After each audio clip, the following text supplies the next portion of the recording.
Hello students, स्वागत है आपका हमारे चैनल बीएससी मैथ्स में। स्टूडेंट्स, आज हम लोग बीएससी मैथ्स पार्ट 1 के जो फर्स्ट बुक है जिसका नाम है सेट थ्योरी, उसका फर्स्ट लेसन स्टार्ट करने वाले हैं। फर्स्ट लेसन हमारा है बेसिक कॉन्सेप्ट ऑफ सेट। इसको आज हम लोग स्टार्ट करने वाले हैं। तो ये स्टार्ट करने से पहले मैं आपको बता दूँ कि अगर आपने नहीं देखा है पिछले वाला जो वीडियो था जिसमें मैंने बताया था कि कौन कौन से जो चैप्टर होता है, कौन कौन सा बुक होता है बीएससी मैथ्स में, उससे कितने कितने नंबर का क्वेश्चन आता है फर्स्ट पार्ट में, तो आप जो मैं डिस्क्रिप्शन में लिंक दे दूंगा उस पर जाके वीडियो को देख सकते हैं। उसके बाद ये पढ़िएगा तो अच्छा रहेगा, ताकि आपको पता रहेगा कि कौन से चैप्टर से कितने नंबर का एग्ज़ाम में क्वेश्चन आता है। तो चलिए स्टूडेंट्स, शुरू कर लेते हैं basic concept of set. Basic concept of set, देखिए इस जो चैप्टर है इसमें ज़्यादातर बेसिक कॉन्सेप्ट ऑफ सेट जो हम लोग का फर्स्ट चैप्टर है सेट थ्योरी का, इसमें ज़्यादातर जो भी आप टर्म्स कह लें या फिर टर्मिनोलॉजी जो भी आप कह लें, मतलब वो 11th-12th का ज़्यादा आपको मिलेगा। कुछ टॉपिक्स हैं जो कि आपको बीएससी के मिलेगी, एक दो टॉपिक, और वो भी मतलब लास्ट में मिलेगी आपको। तो अगर आप 11th-12th के वीडियो जो देख चुके हैं, या फिर मतलब अगर आप 11th-12th में अच्छे से पढ़े हैं, आपको लग रहा है कि बिना रिवाइज के हो सकता है, तो आप वीडियो के लास्ट में जाके 5 मिनट देख सकते हैं। उसमें आपको समझ में आ जाएगा। उसमें ही सिर्फ जो है बीएससी के लेवल का बताया गया है। इधर जो है पहले शुरू में वहीं सेट का इंट्रोडक्शन है, सेट के टाइप्स ऑफ सेट है, सब सेट क्या होता है, उसके बाद यूनिवर्सल सेट क्या होता है, यही सब बताया गया है। तो आज मैं समझूंगा बेसिक लेक्चर जो 11th-12th नहीं पढ़े हैं या फिर जो चाहते हैं रिवाइज हो जाए तो वो पढ़ सकते हैं। एक तरह से आपका रिवाइज होगा। मैं जल्दी जल्दी थोड़ा बोलूँगा कि आपका रिवाइज हो जाए। तो चलिए शुरू कर लेते हैं। सबसे पहले बात होती है basic concept of set, chapter का नाम है, मतलब सेट के बारे में कुछ बेसिक कॉन्सेप्ट। तो इसमें से हम लोग सेट के बारे में सबसे पहले जानेंगे। सेट होता क्या है? Set is a collection of well defined object. Set जो होता है एक वेल डिफाइंड ऑब्जेक्ट का कलेक्शन होता है, मतलब जिस ऑब्जेक्ट के बारे में हम वेल डिफाइंड किए हैं, जिसके बारे में अच्छे से बता दिए, उसका कलेक्शन होता है सेट। और the object of set is called its members और एलिमेंट्स। जैसा कि आपने पढ़ा भी होगा पिछले क्लास में, आपको पता भी होगा कि जो ऑब्जेक्ट होता है सेट का जो ऑब्जेक्ट होता है, जो मतलब मिलकर सेट बनाता है, उसको उसका एलिमेंट, सेट का एलिमेंट या फिर मेंबर बोला जाता है। Set is denoted by capital letter and its elements by small letter. जो सेट होता है, सेट को बेसिकली हम लोग कैपिटल लेटर से डिनोट करते हैं, मतलब अंग्रेजी के बड़े अक्षरों से, और जो उसका एलिमेंट्स होता है या फिर मेंबर आप कह सकते हैं, उसको स्मॉल लेटर से डिनोट किया जाता है। जैसे कि चलिए एक सेट मैं आपको बता देता हूँ कि एक सेट का एग्जांपल देखिए, the set of natural numbers. जैसे कि नेचुरल नंबर का सेट होता है, नेचुरल नंबर का सेट मतलब वेल डिफाइंड है। नेचुरल नंबर कितना कितना होता है, देखिए 1 2 3 4 5 6, मतलब जहाँ तक आप जाइएगा इन्फिनिटी तक नेचुरल नंबर होता है। इसका मतलब नेचुरल नंबर का जो कलेक्शन है वेल डिफाइंड है, इसलिए वो सेट है। जैसे देखिए A is equal to the collection of all vowels in English alphabet. तो देखिए यहाँ पे ए जो है कैपिटल लेटर से दिखाया गया, क्योंकि ये ए जो है सेट को रिप्रेजेंट कर रहा है। और collection of all vowels in English alphabet, मतलब इंग्लिश अल्फ़ाबेट में जितने भी वॉवेल है, ABCD में जितने भी वॉवेल है उनको बताता है। तो ए इज इक्वल टू, देखिए यहाँ पे AEIOU है, तो AEIOU कुछ स्मॉल लेटर से डिनोट किया गया है। और जो AEIOU होगा उस सेट का एलिमेंट होगा, या फिर आप उसको कह सकते हैं ऑब्जेक्ट होगा। उसके बाद देखिए membership of a set is denoted by belongs to symbol. इस सिंबल को बिलोंग्स टू कहा जाता है। तो मेंबरशिप मतलब कोई भी एलिमेंट जो सेट का मेंबर होता है उसको इस सिंबल से दिखाया जाता है। जैसे एग्जांपल में देखिए A is equal to AEIOU अगर दिया हुआ है, जैसे हम लोग का set A is equal to AEIOU दिया हुआ है, तो ऊपर वाला जो हम लोग ये वाला यही लिए हैं, तो इसमें क्या होगा, ए जो छोटा वाला ए है बिलोंग टू ए, मतलब ए में आता है, सेट ए में है। उसके बाद ई है तो ई भी आ रहा है, देखिए ऊपर यहाँ पे। उसके बाद आई है तो आई भी आ रहा है ए में, तो मतलब बिलोंग्स, मतलब ये सब इस सेट से बिलोंग करता है, मतलब इस सेट के अंदर है। Example, the collection of all talented writers of India is not a set because the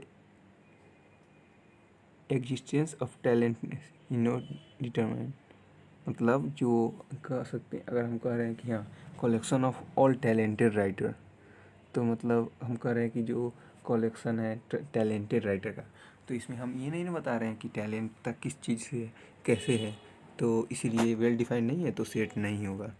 उसके बाद देखिए the collection of all good cricket players is not a set, तो collection of all good cricket player मतलब जो अच्छे से cricket खेलते हैं उनका कलेक्शन सेट नहीं होगा, because the criteria of goodness is not defined, क्योंकि यहाँ पे गुडनेस का क्राइटेरिया कि कैसे गुड है वो डिफाइन नहीं किया गया, इसीलिए सेट नहीं होगा।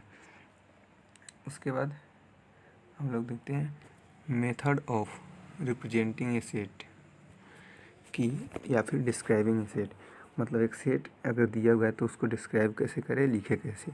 ये आपका BSc के सिलेबस में नहीं है, फिर भी जो 11th-12th में अच्छे से नहीं पढ़े होंगे उनको मैं बता दे रहा हूँ। सबसे पहला होता है रोस्टर या टेबुलर फॉर्म। रोस्टर या टेबुलर फॉर्म में क्या होता है, in this method we list all the members of a set within a braces so separately by commas, मतलब इस मेथड में क्या करते हैं हम लोग, सेट के जितना भी एलिमेंट होता है उसको एक ब्रैकेट के अंदर दिखाते हैं और उसको कॉमा से सेपरेट करते हैं, मतलब कॉमा से हटाया। जैसे पिछले जो एग्जांपल में था, जैसे A is equal to A I O U set है, तो देखिए ए comma E I O you सब के अंदर कॉमा लगा हुआ और सब जो ब्रैकेट के अंदर है, तो इसको रोस्टर या फिर टेबुलर फॉर्म बोला जाता है। उसके बाद होता है नेक्स्ट हमारा आता है set builder form. Set builder form में क्या होता है, under this method we list the properties satisfied by all the elements of set. इस मेथड में हम लोग क्या करते हैं, उसको पूरे एलिमेंट को नहीं रिप्रेजेंट करते हैं, सिर्फ उसके प्रॉपर्टी को रिप्रेजेंट करते हैं जो कि उस सेट के हर एक एलिमेंट सेटिस्फाई करता है। उसमें हम लोग कैसे लिखते हैं, हम लोग लिखते हैं कि ब्रैकेट के अंदर एक्स इज सच दैट, इसको जो दो पॉइंट है इसको such that as such that पढ़ा जाता है।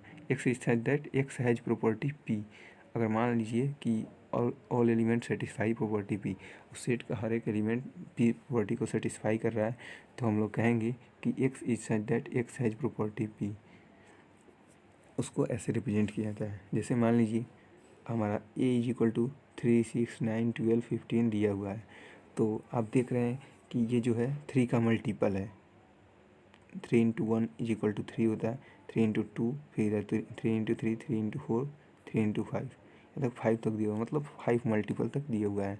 तो हम इसको ऐसे लिख सकते हैं A is equal to x is such that x is first 5 multiple of 3, मतलब जो एक्स है पहला 5 मल्टीपल है 3 का। या फिर इसको हम लोग देखिए यहाँ पे, क्योंकि 3 इंटू 2, 3 इंटू 3, 3 इंटू 4, 3 इंटू 5 तक दिया हुआ है। या फिर हम इसको ऐसे भी लिख सकते हैं A is such that A is equal to x is such that x is equal to 3n, मतलब एक्स जो है 3n के बराबर है, n का वैल्यू 1 से 5 तक रखा हुआ है, जो कि देखिए यहाँ पे लेस देन इक्वल टू का साइन दिया हुआ है, मतलब लेस देन भी हो सकता है, इक्वल टू मतलब 1 भी आएगा इसमें, 5 भी आएगा। उसके बाद देखिए अगर set B is equal to 1, 2, 3, 4, 6, 8, 12, 24 दिया हुआ है, तो आप क्लियरली यहाँ पे देख सकते हैं जो 1, 2, 3, 4, 6, 8, 12 या फिर 24, ये सब जो होता है फैक्टर होता है 24 का, मतलब तो हम लोग कैसे लिखेंगे, फैक्टर का मतलब होता है कि इस सब से आप जो भाग दीजिएगा तो 24 कट जाएगा आसानी से, तो इसीलिए इस सबको फैक्टर बोला जाता है। तो हम लोग लिखेंगे B is equal to x is such that x belongs to natural number, सब नेचुरल नंबर है, x is a factor of 24 और जो एक्स है 24 का फैक्टर है। उसके बाद देखिए, उसके बाद हम लोग देखेंगे types of set. Types of set हम लोग देखेंगे, पहला होगा फाइनाइट एंड इनफाइनाइट सेट। तो फाइनाइट और इनफाइनाइट सेट क्या होता है ये तो आपको नाम से पता चल रहा है, a set consisting of finite number of elements is called finite set. जिस सेट में फाइनाइट नंबर ऑफ एलिमेंट होगा, मतलब जिसके नंबर ऑफ एलिमेंट्स को काउंट कर सकते हैं, उसको फाइनाइट सेट बोला जाता है। And a set consisting of infinite number of elements is called an infinite set. और जिस सेट में इनफाइनाइट नंबर एलिमेंट होगा, मतलब जिसको काउंट नहीं कर सकते हैं, लिख नहीं सकते हैं, उसको इनफाइनाइट सेट बोला जाता है। जैसे में आप यहाँ पे देख लीजिए ए इज इक्वल टू 2, 4, 6, 8, यहाँ पे देखिए 2, 4, 6 और 8 चार इसमें एलिमेंट है या फिर मेंबर है, तो इसको फाइनाइट सेट बोला जाएगा। जैसे B is equal to the set of all people living in Patna. जैसे अगर हम बी इज इक्वल टू लिख लेते हैं set of all people living in Patna, मतलब पटना में जितने लोग रहते हैं उनका सेट। तो पटना में जितने में लोग रहते हैं उसको तो काउंट किया जा सकता है, 1000 होंगे, 10,000 होंगे, लाख होंगे, 10 लाख होंगे, जितने भी होंगे, तो इसलिए ये भी फाइनाइट सेट होगा। उसके बाद देखिए C is equal to set of all positive natural numbers. जैसे अगर हम लोग सी इज इक्वल टू मान लेते हैं set C is equal to all positive natural number. Positive natural number का मतलब 1 2 3 4 5 6 जहाँ तक आप चले जाइए वहाँ तक नेचुरल नंबर होता है इधर आगे बढ़ते हुए, तो मतलब इनफाइनाइट तक होता है, इसलिए ये इनफाइनाइट सेट है। उसके बाद अगर हम लोग देखते हैं तो D is equal to set of all points in a given line. अगर डी इज इक्वल टू देखते हैं तो set of all points in a given line.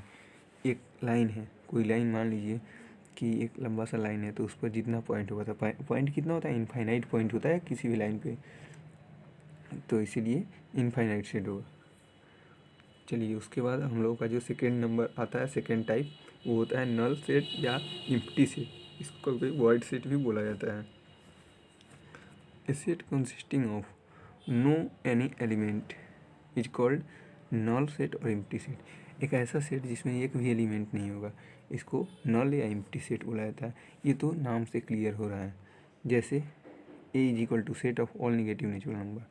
अब बताइए set of all negative natural number, natural number वो भी negative में, तो आप तो जानते हैं natural number is equal to 1 2 3 4 5 6 7 8 जहाँ तक जाइए होता है, लेकिन उल्टा साइड में तो नहीं होता है नंबर लाइन पे। जैसे -1 -2 ये सब तो नेचुरल नंबर में नहीं आता है, तो इसीलिए ये जो होगा ये वॉइड सेट होगा या नल सेट होगा। तो ये पॉइंट बहुत रिमार्केबल है। नल सेट और empty set generally denoted by phi, इसको फाई बोला जाता है। कोई भी नल सेट या एम्प्टी सेट को हम लोग फाई से डिनोट करते हैं। उसके बाद चलिए देखते हैं हम लोग थर्ड नंबर। थर्ड नंबर में कौन सा है, सिंगल्टन सेट। तो ये भी नाम से क्लियर है, सिंगल्टन मतलब सिंगल है।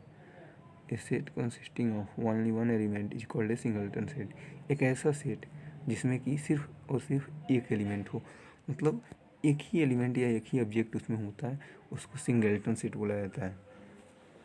It is generally denoted by x, जो ब्रैकेट में होता है।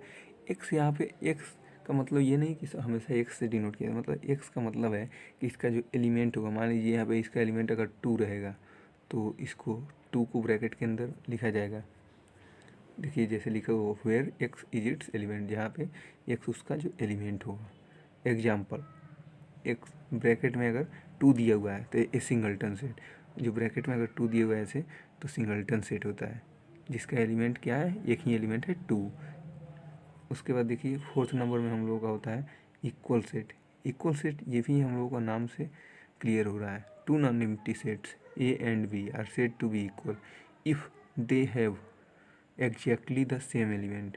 दो ऐसा सेट जो कि नॉन एम्प्टी हो, मतलब एम्प्टी ना हो, मतलब उसमें कुछ एलिमेंट हो, कम से कम एक भी एलिमेंट हो, और दोनों एलिमेंट, दोनों जो सेट होना चाहिए ए और बी इस प्रकार से होना चाहिए कि दे have exactly the same element, कि उसमें एग्जैक्टली एकदम हूबहू दोनों में सेम एलिमेंट हो, तो उसको इक्वल सेट बोला जाता है। It is denoted by A is equal to B, और इसको डिनोट किया था कैसे, लिख के A is equal to B, set A is equal to set B. यहाँ पे the elements may be listed in any order. और उसके बाद ये रिमार्केबल पॉइंट है, इसको आप लोग जो होगा मार्क कर लीजिएगा। The elements may be listed in any order, इसका जो एलिमेंट होगा किसी भी ऑर्डर में हो सकता है, लेकिन एलिमेंट्स हूबहू सेम होना चाहिए।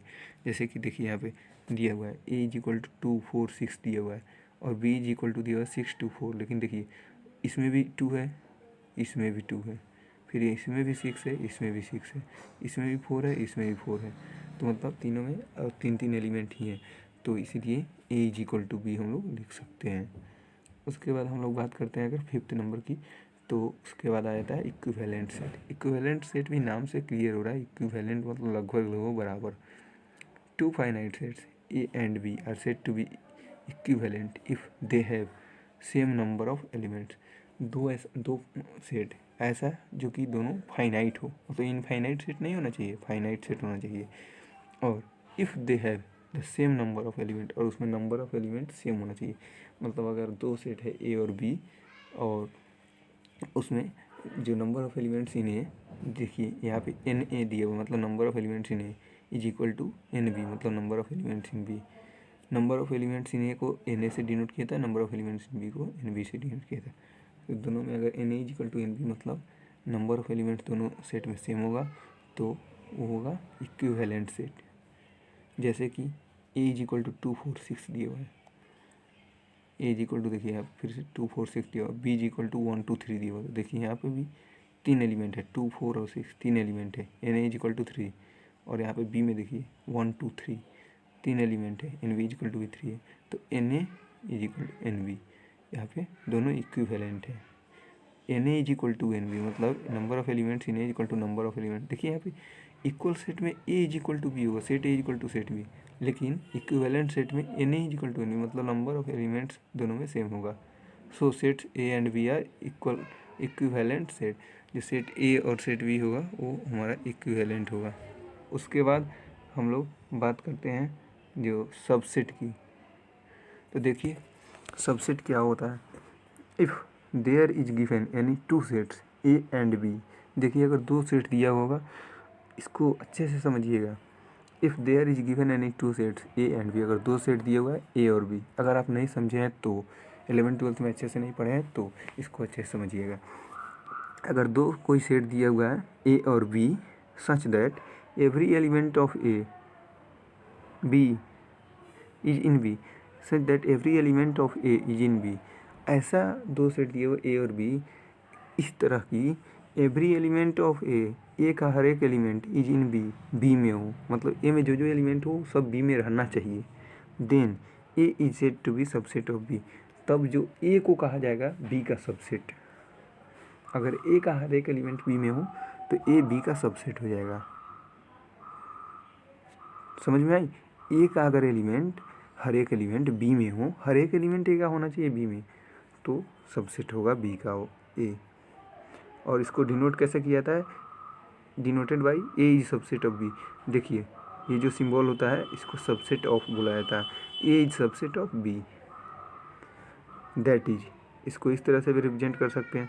अगर x बिलोंग्स टू ए है, सभी अगर जितना भी x बिलोंग्स टू ए होगा तो then implies x belongs to B, मतलब जितना भी ए है, जितना भी अगर x बिलोंग्स टू ए है, मतलब जितना भी एलिमेंट ए में है वो सब अगर एलिमेंट बी में है तो जो ए होगा बी का सबसेट होगा। उसके बाद देखते हैं हम लोग प्रॉपर सबसेट। प्रॉपर सबसेट क्या होता है? ये भी लगभग सबसेट ही होता है, इसमें थोड़ा सा डिफरेंस होता है। देखिए कौन सा डिफरेंस होता है। If two sets A and B are such that A is subset of B, अगर दो सेट ऐसा दिया हुआ है कि ए सबसेट होगा बी का, मतलब ए का हर एक एलिमेंट बी में पाया जाना चाहिए। And if there is at least one element in B that is not in A, then A is called proper subset of B, मतलब ए होना चाहिए बी का subset, A is subset of B, मतलब A तो subset होना चाहिए B का, मतलब ए का जो हर एक एलिमेंट बी में होना चाहिए, लेकिन एक बी में एक ऐसा भी एलिमेंट होना चाहिए जो ए में नहीं हो। ए का हर एक एलिमेंट बी में हो, लेकिन बी का कम से कम एक एलिमेंट वैसा होना चाहिए जो ए में ना हो, तो इसको प्रॉपर सबसेट बोला जाता है। इसको डिनोट किया था A is a proper subset of B. इसको लेके ज़्यादा आप लोग कंफ्यूज नहीं होइएगा सबसेट और प्रॉपर सबसेट, क्योंकि ज़्यादातर जो क्वेश्चन रहता है या फिर कहीं भी लिखा जाता है तो सबसेट ही लिखा जाता है, प्रॉपर सबसेट बहुत कम, न के बराबर यूज आता है। कहने के लिए सबसेट और प्रॉपर सबसेट अलग अलग दिया रहता है बुक में, लेकिन ज़्यादातर मतलब यूज आता है साथ साथ। इसको ज़्यादातर सबसेट ही लिखा जाता है, प्रॉपर सबसेट का बहुत कम यूज होता है, बस वर्ड में होता है, लैंग्वेज में होता है बस।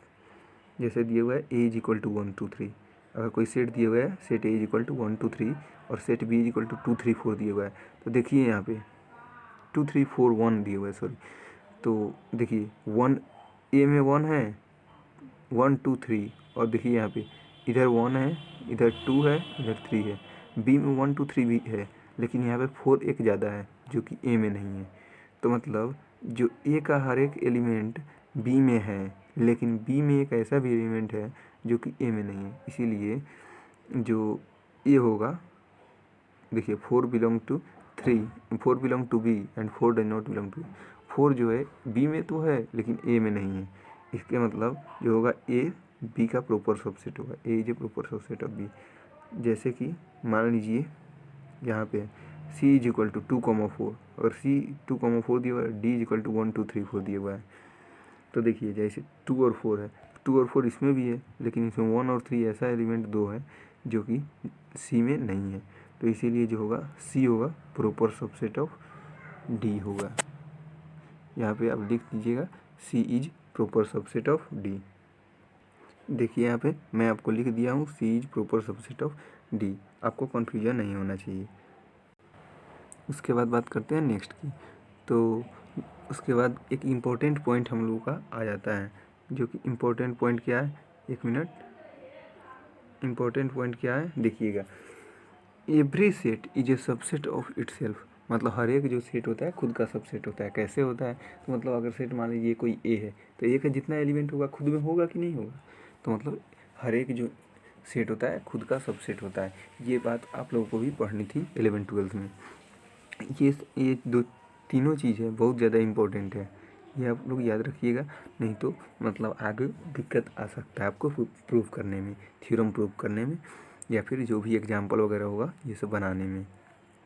Every set is a subset of itself, हर एक सेट होता है खुद का सबसेट होता है। A null set phi is a subset of every set, एक जो फाई होता है मतलब नल सेट जो होता है हर एक सेट का सबसेट होता है।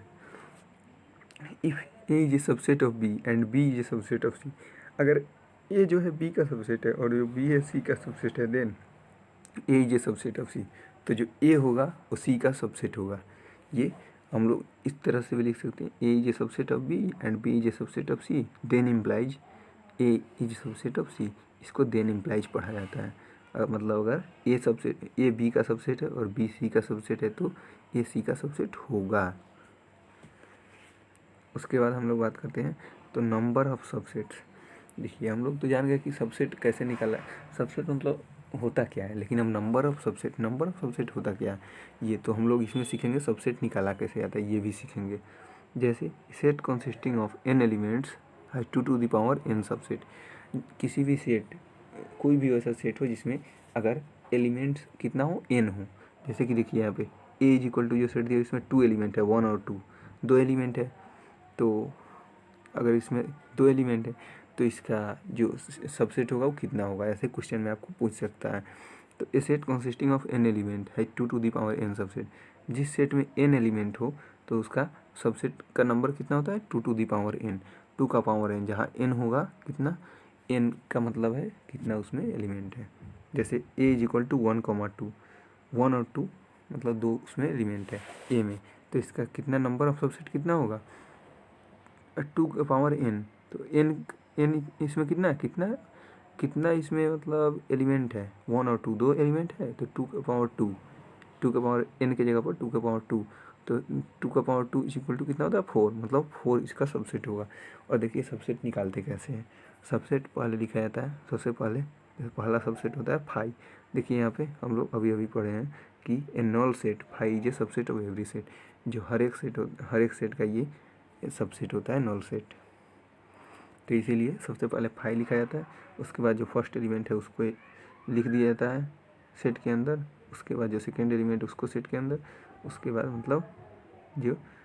मतलब सबको अलग अलग कितने तरीक़े से लिख सकते हैं। एक तरह से आप ये कर सकते हैं जो आपने 11th में पढ़ा होगा बाइनोमियल थ्योरम, उसमें आप लोगों को मिला होगा कि 2 टू द पावर n कैसे प्रूव किया जाता है। तो देखिएगा जैसे दिया हुआ है b इज इक्वल टू 1,2,3, देखिए यहाँ पे 3 एलिमेंट है, 3 एलिमेंट आ गया 1 2 3। तो ये ज़रूरी नहीं है कि हाँ 1 2 मैंने दिया है तो 1 2 सीरियल वाइज रहेगा, 1 2 3 है तो 1 2 3 रहेगा, 5 9 5 6 8 ऐसे कुछ भी हो सकता है, ठीक है, एलिमेंट कुछ भी हो सकता है, ऐसा ज़रूरी नहीं कि मैंने 1 2 3 दिया है तो 1 2 3 ही है। तो इसमें नंबर ऑफ सबसेट कितना होगा 2 टू द पावर n, मतलब 2 का पावर कितना इसमें एलिमेंट है 3 है, तो 2 का power 3 is equal to 8 element इसका सबसेट होना चाहिए, 8 सबसेट होना चाहिए। तो देखिए हम लोग निकालते हैं सबसेट 8 कौन कौन सा है। सबसे पहले तो 5 लिखेंगे, उसके बाद 1 है तो सेट 1 लिखेंगे यहाँ पे, फिर सेट 2, फिर सेट 3। अब देखिए एक एक ये लिख लीजिए, उसके बाद दो दो को लेके चलेंगे। जैसे यहाँ पे 1 और 2, तो यहाँ पे लिखेंगे 1 और 2, फिर इधर 2 और 3, फिर इधर 1 और 3, फिर 1 2 3। तो देखिए काउंट करके देखिए 1 2 3 4 5 6 7 और इधर एक 8, तो मतलब 8 इसमें एलिमेंट हैं। तो हम लोग का सही है। ये चेक करने का भी तरीका है कि हम लोग जो बनाए हैं, जो सबसेट लिखे है कि ये सबसेट होगा, तो सही है कि नहीं है। उसके बाद देख लेते हैं हम लोग नेक्स्ट हम लोगों को अब जो लास्ट बचा है, लास्ट टॉपिक है ये, जो हम लोगों का जो आप कह सकते हैं कि इम्पोर्टेंट कुछ ज़्यादा नहीं है, लेकिन मतलब ये नया टॉपिक दिया है और बहुत ही कम मतलब शॉर्ट लाइन में दिया है, और इसमें से क्वेश्चन भी नहीं आता है, लेकिन फिर भी अगर दिया है तो हम लोग पढ़ेंगे। चलिए पढ़ते हैं।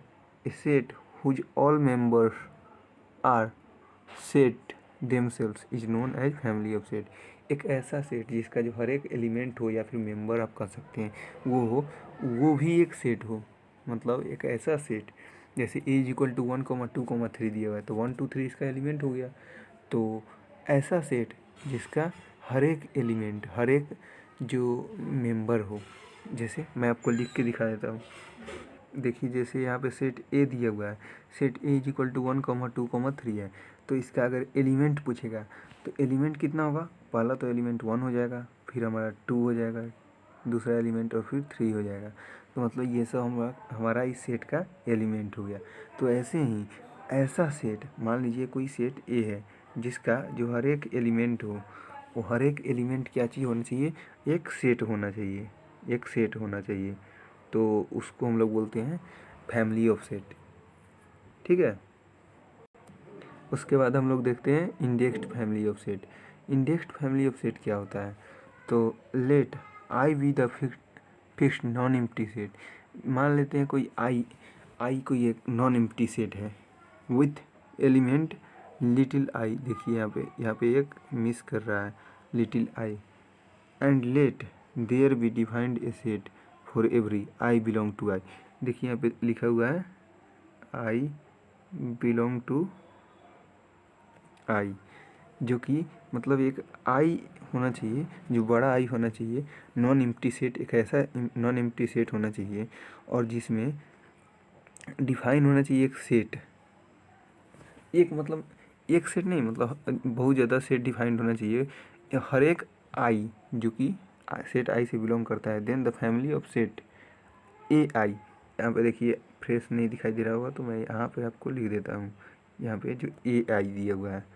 तो then the family of set A I where I belong to I is called an indexed family of set. तो जो फैमिली ऑफ सेट होगा ए आई, जहाँ पे आई जो छोटा आई जो होगा बिलोंग टू आई होगा, बड़ा आई, तो उसको इंडेक्स्ड फैमिली ऑफ सेट बोला जाता है।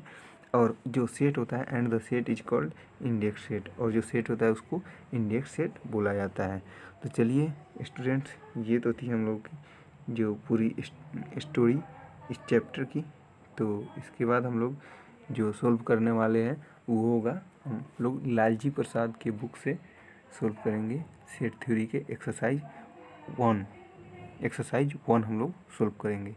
तो अगर आपने सब्सक्राइब नहीं किया है तो सब्सक्राइब कर लीजिए और साथ ही बेल आइकन दबा दीजिएगा, ताकि आपको जो हम लोग वो बनाएंगे वीडियो आगे का, उसका आप लोग सबसे पहले नोटिफिकेशन मिल जाए। तो चलिए, थैंक्स फॉर वाचिंग। फिर मिलते हैं एक नए वीडियो में, नए जोश के साथ, नए उमंग के साथ। चलिए अभी तक के लिए इतना ही। Thanks for watching.